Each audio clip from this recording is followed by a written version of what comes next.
Welcome to RLP Audiobooks channel, the channel that brings forgotten books back to life in audio format, so you can listen to whenever and wherever you desire, whether you're driving, chilling, and even sleeping. Please consider subscribing to the channel and click the notifications button so you don't miss out on any other videos.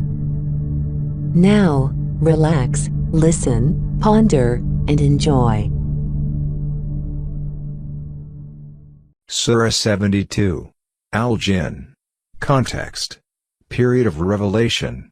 According to a hadith narrated in the books of Bukhari and Muslim, on the authority of Abdullah ibn Abbas, a famous companion, once the Prophet was going to visit the fair of Ukaz, with some of his companions. On the way, he led the Fajr morning prayer at Nakhla.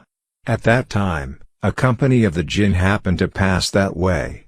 When they heard the Quran being recited, they stopped and listened to it attentively. This very event has been described in this surah. Most of the commentators on the basis of this hadith believe that this relates to the Prophet's well-known journey to Taif, which had taken place 3 years before the Hijrah, in the 10th year of the prophethood. But this is not correct for several reasons. The jinns hearing the Quran, during the journey to Taif, has been related in Surah Al-Ahqaf, verses 29 to 32. A cursory reading of those verses shows that the jinn who had believed after hearing the Quran, on that occasion, were already believers in the Prophet Moses, and the previous scriptures. On the contrary, verses 2 to 7 of this surah clearly show that the jinn who heard the Quran on this occasion were polytheists, and deniers of the hereafter and prophethood. Then it is confirmed historically, that in his journey to Taif, none accompanied the Prophet except Zayd bin Haritha. On the contrary, concerning this journey, Ibn Abbas says that the Prophet was accompanied by some of his companions. Furthermore, the hadith also agree, that in the journey, the jinn heard the Quran when the Prophet had stopped at Nakhla, on his return journey from Taif to Mecca. And in this journey, according to the hadith of Ibn Abbas, the event of the jinns hearing the Quran occurred when the Prophet was going to Ukaz, from Mecca. Therefore, in view of these reasons, what seems to be correct is that in Surah Al-Ahqaf and Surah Al-Jinn, one and the same event has not been narrated, but these were two separate events, which took place during two separate journeys. As far as Surah 46, Al-Ahqaf, in which a similar event is narrated, it is agreed that that event occurred on the return journey from Taif, in the 10th year of prophethood.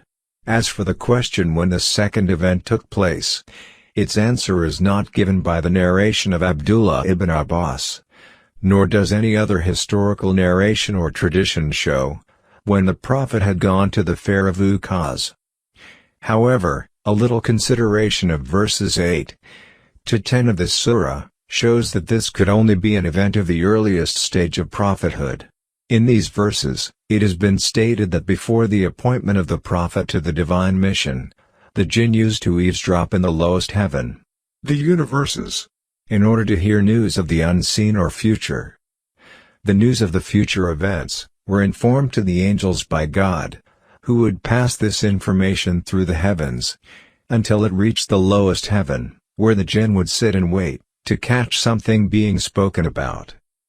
After the revelation began, they suddenly found that angels had been set as guards, and meteorites were being shot on every side, so that they could find no place of safety from where they could hear such secrets.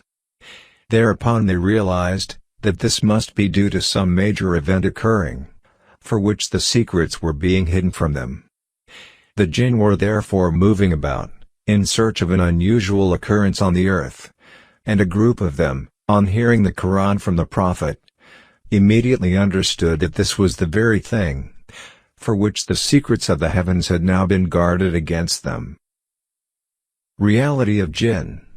Before one starts the study of this surah, one must clearly understand the reality of the jinn, to avoid any confusion. Many people assume that the jinn are not real, and are merely ancient superstitions and myths. They have formed this opinion without recognizing all the realities of the universe. Knowing that man does not have a complete knowledge of things, they have assumed without true reasoning that nothing exists in the universe except what they can see, whereas the sphere of human perception, of this great universe, is not even comparable to a drop of water in an ocean. In fact, a person who thinks that what he does not perceive does not exist, and what exists must necessarily be perceived, provides a proof to the narrowness of his own thinking. With this mode of thought, man cannot acknowledge any reality which he cannot directly experience and observe, and will inevitably not even agree to the existence of God, leave alone any other unseen reality, like the jinn. Muslims who have been influenced by this thinking have given strange interpretations of the clear statements of the Quran about the jinn, and Satan, who is from the jinn too. They say that this does not refer to any hidden creation, which has its own independent existence, but it implies man's own animalistic nature, which has been called Satan. On other occasions, they suggest that the verses of the Quran referring to jinns relate to the savage and wild mountain tribes, or the people who used to listen to the Quran secretly. But the statements of the Quran in this regard are so clear and explicit that these interpretations bear no relevance. The Quran frequently mentions the jinn and the men in a manner as to indicate that they are two separate creations.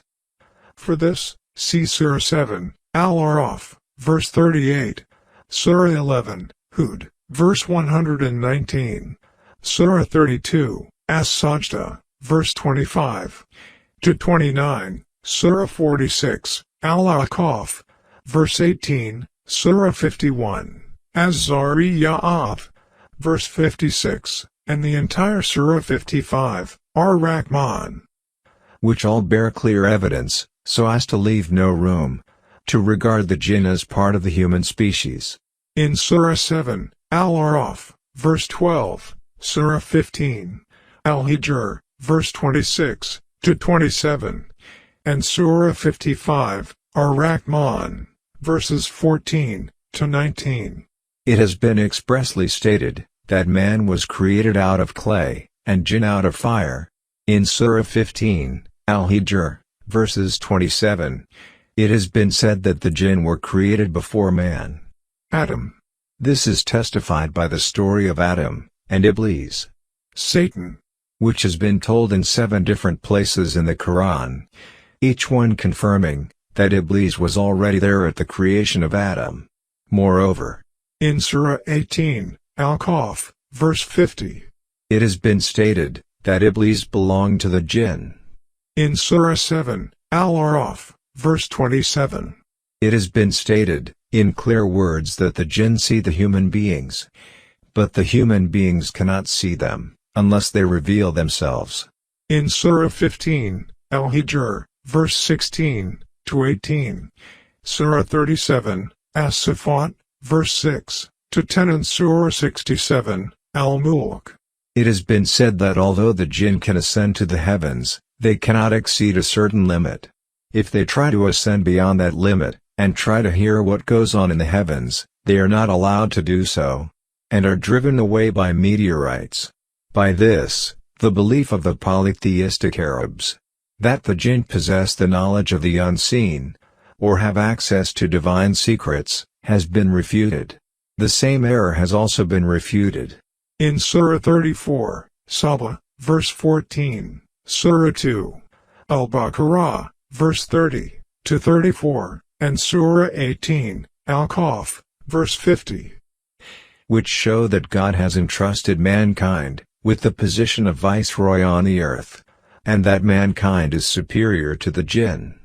Although the jinn have been given certain extraordinary powers and abilities, an example of this is found in Surah 27, An-Naml, verse 39. Likewise, the animals have been given some powers greater than man, but they are not superior to man. The Quran also explains that jinn, like men, are a creation possessing power and authority, to choose between obedience and disobedience, faith and disbelief. This is confirmed by the story of Satan, and the event of the jinn. Affirming faith as found in Surahs Al-Ahqaf, and this surah. At scores of places in the Quran, it has also been stated that Iblis, at the very creation of Adam, resolved to misguide mankind. Since then, he and his army of satanic jinn have been persistently trying to mislead mankind. However, they do not have the power to overwhelm man and make him do something forcibly. Rather, they inspire him with evil suggestions, understood as thoughts, whispers, and voices in the mind, and beguiling him, making evil seem good to him. For this, see Surah 4, An-Nisa, verse 117 to 120, Surah 7, Al-Araf, verses 11 to 17, Surah 14, Ibrahim, verse 22, Surah 15, Al-Hijr, verses 30 to 42, Surah 16, An-Nahl, verses 98 to 100, Surah 17, Al-Isra, verses 61 to 65. The Quran also tells us that in the days of pre-Islamic ignorance, the polytheistic Arabs regarded the jinn as associates of God, worshipped them, and thought they descended from God. For this, see Surah 6, Al-An'am, verse 100, Surah 34, Saba, verses 40 to 41, and Surah 37, As-Safat, verse 158. From these details, it becomes abundantly clear that the jinn have their own objective existence, and are a concealed creation, an entirely different species from man. Because of their mysterious, and some having powerful qualities, ignorant people have formed exaggerated notions and concepts about them, and have even worshipped them. A conscious look at the hideous nature and form of some of the idols worshipped today leads one to conclude that these may be jinns that had manifest themselves to people of the past. So the Quran has explained the whole truth about them, which shows the reality of what they are, and what they are not. Theme and topics. In this surah, in verses 1 to 15, we are informed about the impact of the Quran on the company of the jinn, when they heard it, and what they said to their fellow jinn, when they returned to them. God, in this connection, has not cited their whole conversation, but only those particular things which were worthy of mention. That is why the style is not that of a continuous speech, but sentences have been cited, to indicate that they said this and that. If one studies these sentences spoken by the jinn carefully, one can easily understand the reason for the narration of this event, of their affirming the faith, and mentioning their conversation with their people in the Quran. After this, in verses 16 to 18, the people have been admonished, informing them that if they refrain from polytheism and firmly follow the way of righteousness, they will be blessed. Otherwise, if they turn away from the admonition sent down by God, they will meet a severe punishment. Then, in verses 19 to 23, the disbelievers of Mecca have been reproached for the manner in which they surround and mob the messenger of God, informing them that the duty of the messenger is only to convey the message, and that he does not have any power to bring any gain, or cause any harm to the people. Then, in verses 24 to 25, the disbelievers have been warned about trying to overpower and suppress the messenger, perceiving him to be weak, and without many helpers, and that a time will come when they will know who in actual fact is weak, and less in number. Whether the time is far off, or near at hand, the messenger has no knowledge thereof, but it will come to pass in any case. In conclusion, the people have been told that the knower of the unseen is God alone. The messenger receives only that knowledge which God gives him. This knowledge pertains to matters connected with the duties of prophethood, and it is delivered to him securely, without any external interference whatsoever, from jinns, or anything else. Surah 72. Al-Jinn. The jinn. A species of beings created by God from fire. In the name of God, the most compassionate, the most merciful. Say, O Muhammad, it has been revealed to me that a group of the jinn listened and said, indeed we have heard an amazing Qur'an. Recitation. It guides to the right course, and we have believed in it. And we will never associate with our Lord anyone. And it teaches that exalted is the nobleness of our Lord. He has not taken a wife or a son, and that our foolish one, Iblis.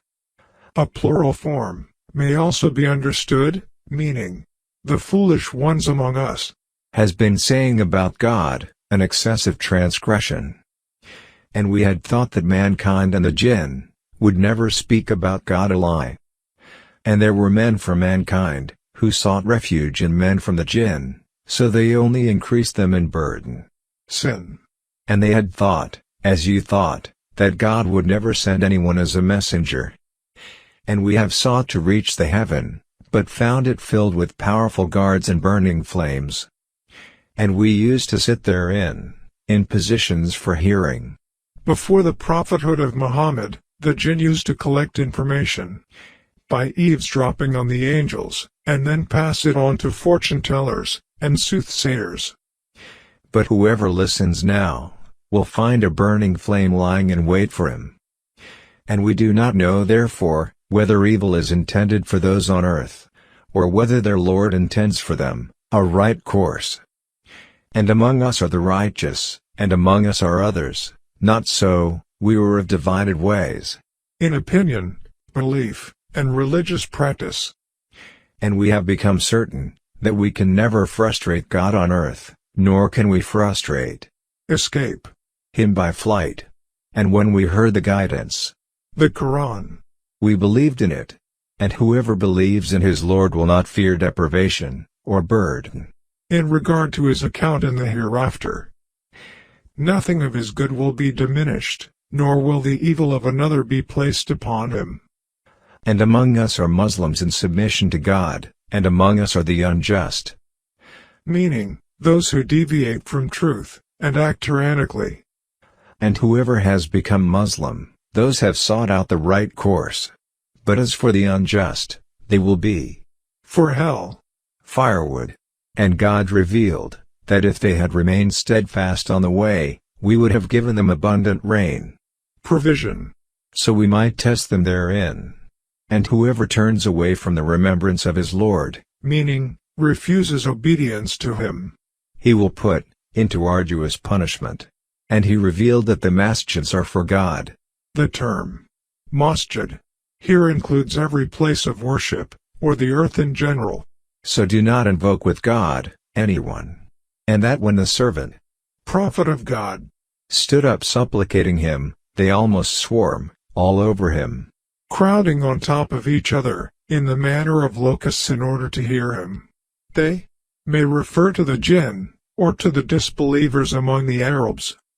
Say, O Muhammad, I only invoke my Lord, and do not associate with him anyone. Say, indeed I possess no power to do you harm, or to guide you right. Say, indeed no one can ever protect me from God, nor will I find another than him, a refuge, except to convey what I receive from God, and his messages. And whoever disobeys God and his messenger, then indeed for him is the fire of hell, they will abide therein, forever. The disbelievers continue, until when they see that which they are promised, then they will know, who is weaker in helpers and less in number.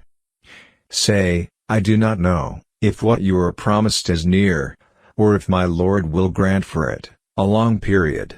He is knower of the unseen, and he does not disclose his knowledge of the unseen to anyone, except whom he has approved of messengers, and indeed he sends before him each messenger, and behind him, observers, guardian angels, to protect the messenger and the message, that he, Muhammad, may know that they have conveyed the messages of their Lord. This phrase may also read, so he, meaning God, may make evident. And he has encompassed whatever is with them, and he keeps account of everything in numbers. Thank you for listening. If you have enjoyed listening to this book, please give it a like, and consider subscribing to the channel, and click the notifications button so you don't miss out on any other videos.